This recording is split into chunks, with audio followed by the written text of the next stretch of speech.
rán mi sí bàbá wa náà, bàbá wa nínú Olúwa, ẹni ọ̀wọ̀, bàbá wa Adéjàre Adeboye, bàbá wa General Overseer Redeemed Christian Church of God. Ọlọ́run wípé bàbá,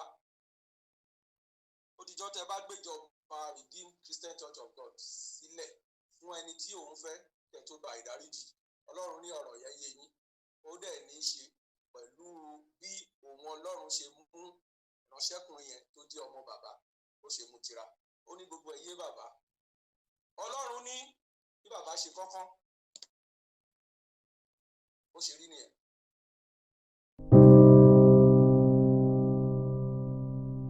Ẹ̀yin ènìyàn mi, gẹ́gẹ́ bí ẹni mọ̀, èmi ni wòlíì ránṣẹ́ Ọlọ́run, ẹni ìpè Olúwa Olúfẹ́mi ọmọ Adeboye tí mo fi ìpínlẹ̀ Èkìtì ṣe ibùjókòó ní ìlú Adó Èkìtì. Ọlọ́run rán mi sí gbogbo àgbáyé.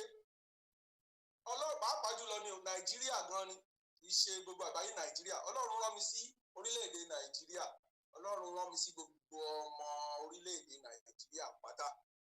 Ọlọ́run wípé òun ti gbọ́ ìrora wa. Ọlọ́run wípé òun ti rí ìrora wa. Òun ti gbọ́ igbe àti ẹ̀bẹ̀ inú, ẹ̀bẹ̀ ọkàn àtọkàn wa sí òun. Ọlọ́run wípé ìdádúró ọlọ́jọ́ pípẹ́ díẹ̀ ó ní ó ti dé sí ìjọba ara wa tí a ń pè ní Demokiresi lórílẹ̀-èdè Nàìjíríà. Títí da January, ìdádúró Ọlọ́run ó ti dé kánkán fún Demokiresi lórílẹ̀-èdè Nàìjíríà. Gba ìdádúró kò yé wa, ẹ̀là dáadáa sà. Ẹ ṣe báyìí ni Olúwa wí. Olúwa wí pé òun ti gbé àwọn ìránṣẹ́ òun dìde tán máa fi ìdádúró sí. Mo lè ṣe àlàyé yẹn díẹ̀ bó ṣe yé mi sí nígbà torí mo ti pọ́njú nígbà step aside. Nígbà tí bàbá ń gídá nígbà yẹn tó lóun step aside tó wá mú anes oníkan síbẹ̀. But nísìnyí ṣe mọ̀ pé ìjọba òṣèlú, ìjọba àwarawa la ti ń ṣe bọ̀ báyìí. Bẹ́ẹ̀ni. Ìjọba àwarawa náà, àwọn olóṣèlú wọ́n máa gba kíni? Wọ́n máa gba step aside látọ̀dọ̀ Ọlọ́run báyìí. Ọlọ́run ló fẹ́ fún ọ, kò ṣe ìjọba Buhari.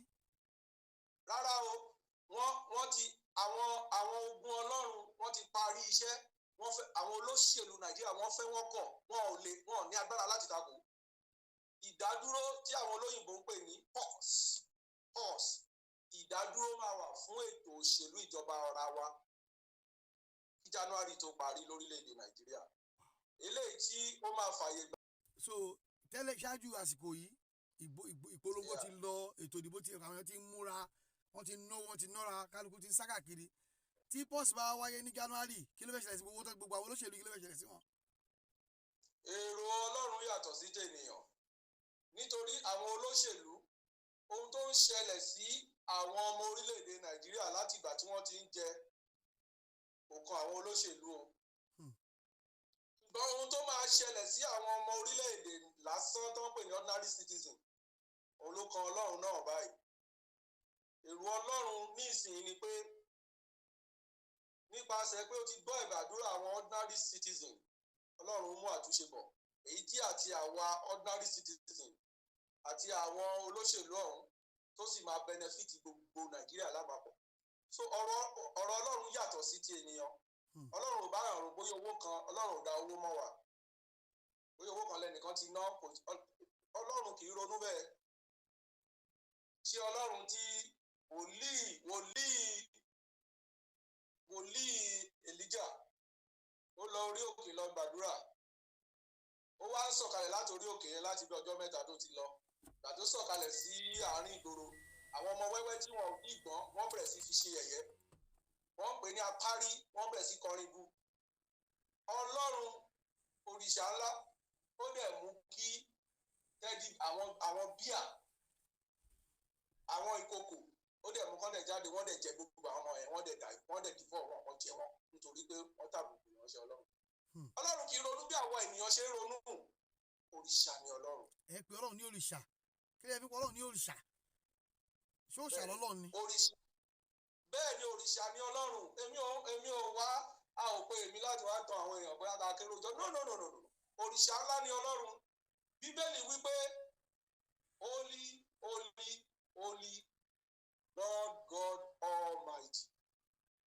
Tá a bá túmọ̀ ẹ̀ ní Yorùbá torí afẹ́fẹ́ mo lè má lọ. Tá a bá túmọ̀ ẹ̀ ní Yorùbá ẹni tó bá ní bilingual Bible. Ibikíbi tá a ti kọ́ pé holy, holy, holy Lord God Almighty ẹ wo Yorùbá ẹ̀. Mímọ́, mímọ́, mímọ́ Olúwa Ọlọ́run Olódùmarè. Olódùmarè yẹn Almighty òrìṣà ni ẹni tẹ́nì kankan ò dá. Tó dá gbogbo ènìyàn kò dẹ̀ sẹ́ni tó dá. Ó wà is a deity. Is the holy one. Òrìṣà tiẹ̀ ó yàtọ̀ sí òrìṣà Olórun tó ń tọ́ epo lé lórí okó ògùn sí díẹ̀ kó mọ̀rùn sí díẹ̀ rárá o kì í ṣerú yẹn o. Òrìṣà funfun ni ọba funfun bàbá funfun Olódùmarè.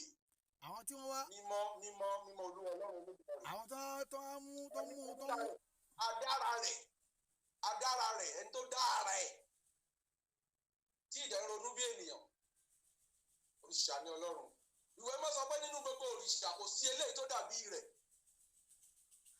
Èmi ni wòlíì Ọlọ́run alààyè. Ẹni ìpè Olúwa Olúfẹ́mi ọmọ Adeboye ìlú Adó Èkìtì ni mo wà lórí ìlú ìpínlẹ̀ Èkìtì. Tó bá ní ìdí kan láti bá mi sọ̀rọ̀ bóyá o lálàá orí ìtumọ̀ àlá Ọlọ́run jogún ẹ̀. Àdúrà àgbàṣe Ọlọ́run jogún ẹ̀. Ká gbọ́wọ́lé aláìsàn ká fa àìsàn ara ẹ̀ tó ti gbogbo Ọlọ́run jogún ẹ̀. Àwọn ẹ̀bùn iṣẹ́ ìránṣẹ́ tọ́lọ́run fún mi nìyẹn. Bóyá o ní ìdí kan tàbí èkejì bóyá o fẹ́ fún àdúrà o fẹ́ pè mí.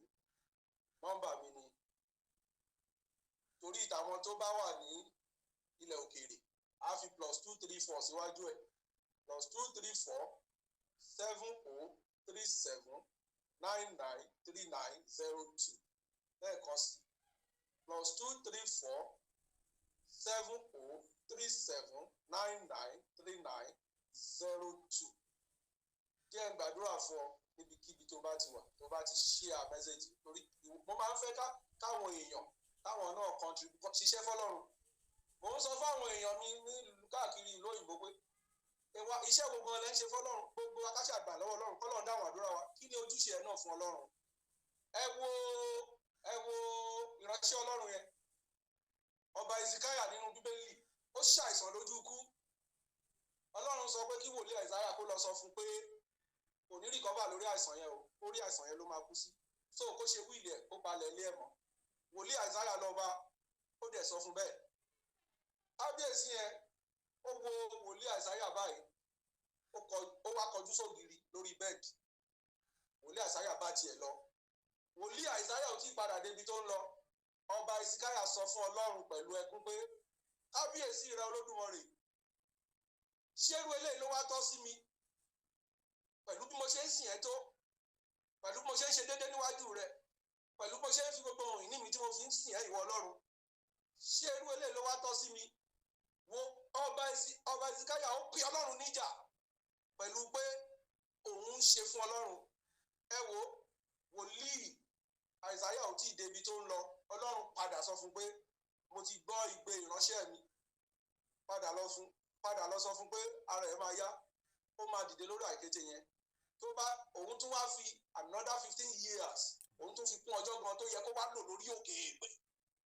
So kí ni wọ́n ní tó fẹ́ fi challenge Ọlọ́run kí ló ń ṣe fọ́lọ́run share message ìwọ gan share ẹ̀ kò dẹ́ ṣe lórí share message nìkan ìwọ náà wá ọ̀nà kan tó ró tó fi ń ṣe fún Ọlọ́run. God bless you. Ó ṣe rere ó rí ànúbà ó ti rí bẹ́ẹ̀ má jẹ̀mú tó fi ṣe rere níbi tó wà yẹn ọ̀run kò fi fún ọ ògo ìlú tó wà ọ̀run kò fi lé ọ lọ́wọ́ ọ̀nàkọ́nà tó ti ń wojú Ọlọ́run mo sọ pẹ̀lú àṣẹ ìpè mi kọ́lọ́run kó dá ẹ lóhùn níbẹ̀ ó ti rí bẹ́ẹ̀ kò lè yí padà Jésù Kristi Olúwa wa.